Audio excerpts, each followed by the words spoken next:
साथियों, स्वर्णकार जाति के बारे में विस्तार पूर्वक हम जानकारी देने जा रहे हैं।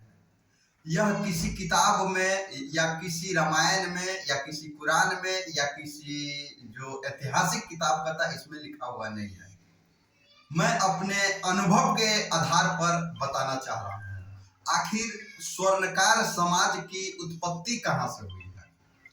स्वर्णकार यानी स्वर्णकार में बहुत तरह के जाति होते हैं, जैसे स्वर्णकार अयोध्यावासी, ठाकुर जी सोनार, कमार सोनार, ठठेरी सोनार, बहुत तरह के हैं।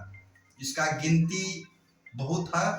तो स्वर्णकार जो अयोध्यावासी है, ये उत्पत्ति कहाँ से हुई, हम आपको यह डिटेल में जानकारी देने जा रहे हैं।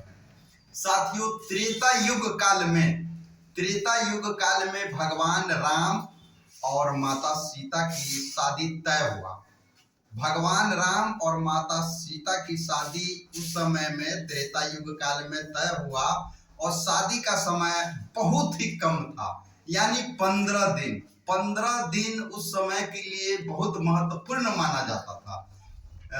इसी अंतराल में इनको जेवर यानी आभूषण को भी तैयार करना था। तो बहुत ही कठिन परिस्थिति वाला मामला था। तो ये दशरथ जी एक तरफ जनक जी, दोनों घबराए हुए थे।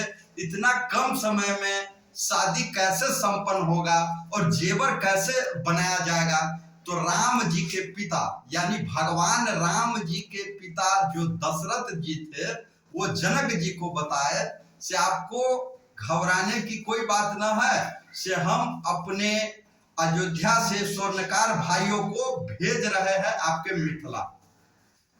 तो इनका मन थोड़ा हल्का हुआ, ठंडा हुआ, से अब कुछ राहत मिलेगा। तो यहाँ पर अयोध्या से लगभग 12 से 15 स्वर्णकारों को प्रस्थान किया मिथिला के लिए इसलिए प्रस्थान किया क्योंकि जेवर बनाना था। तो मिथिला में किसी तरह बैलगाड़ी या पैदल या किसी न किसी मार्ग से मिथिला पहुंचे।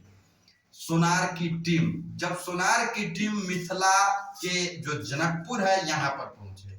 यहाँ पर पहुंचने के बाद में काफी हलचल मचने लगा। नए लोगों को देखने के बाद में मिथिला के लोग अचकाने लगे, भाई ये लोग नए परदेसी लोग कौन है और कहां से आए हैं? तो महाराज जनक जी के पिताजी जो थे,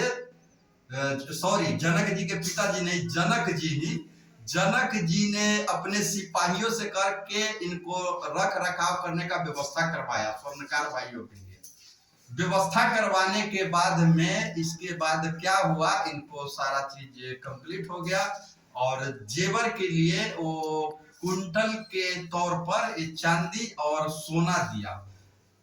चांदी सोना देने के बाद में स्वर्णकार भाइयों ने अपना ठोक करने के साथ साथ जेवर बनाना शुरू किया। तो लोग आश्चर्य हो गए, भाई कौन है ये ऐसे बना रहे जेवर? तो ये सोनार है। ये सोनार कहाँ से आया? अयोध्या से आया है, जहाँ राम जी के घर है वहां से आया है। इसी तरह में कार्य करने लगे और बहुत सोनार भाइयों का मन लग गया, वो मिथिला में ही बस गया, कुछ चले गए। तो वही सोनार हो गया अयोध्यावासी सोनार। और रह गई बात ठठेरा सोनार, कमार सोनार, इसका उत्पत्ति कैसा हुआ और कैसे हो गया, ये भी हम विस्तार से जानकारी देते हैं। एक ब्राह्मण औरत, ब्राह्मण यानी महिला, और एक पुरुष में चमार था, युवक, दोनों को प्रेम प्रसंग में आपसी में शादी हो गया। एक पुत्र रतन का प्राप्ति हो गया। ये ब्राह्मण महिला कहने लगी से मेरा पुत्र जूता चप्पल का पॉलिश करेगा तो बहुत ही अच्छा बात नहीं लगेगा, इसलिए ये सोनार भाइयों के पास रख दिया। ये बालक सीख लिया, जेवर बनाने की तरीका सीख लिया और जेवर बनाने लगा। जब उनसे पूछा गया से आप कौन जाति हो, तो सोनार है। कौन सोनार? तो ठाकुर जी सोनार, कमार सोनार। इस तरह से इसका चर्चा होने लगा। तो यहीं से उत्पत्ति, हम सभी साथियों से क्षमा चाहेंगे, इस बात को आप बुरा न माने, ये चमार है, ये ब्राह्मण है, इसका लव स्टोरी कहानी हुआ, हमको किसी को छोटा नहीं दिखाना, बल्कि जो सच्चाई है हम एक सच्चाई कह रहे हैं। इसलिए सच्चाई कह रहे हैं क्योंकि धरती लोक पर सिर्फ एक महिला और एक पुरुष का आगमन हुआ, जाति का निवारण यहाँ धरती पर आने के बाद ही बटा। तो यही कहानी है। ठाकुर जी सोनार, अयोध्यावासी सोनार, अयोध्यावासी सोनार सीधा अयोध्या से त्रेता युग काल से ही बसे हुए हैं पूरे जो भारत है, भारत की धरती पर। भारत के साथ में अन्य जगह भी चले गए, इसी का विस्तार होने लगा। तो इसी के साथ हम विदा चाहेंगे।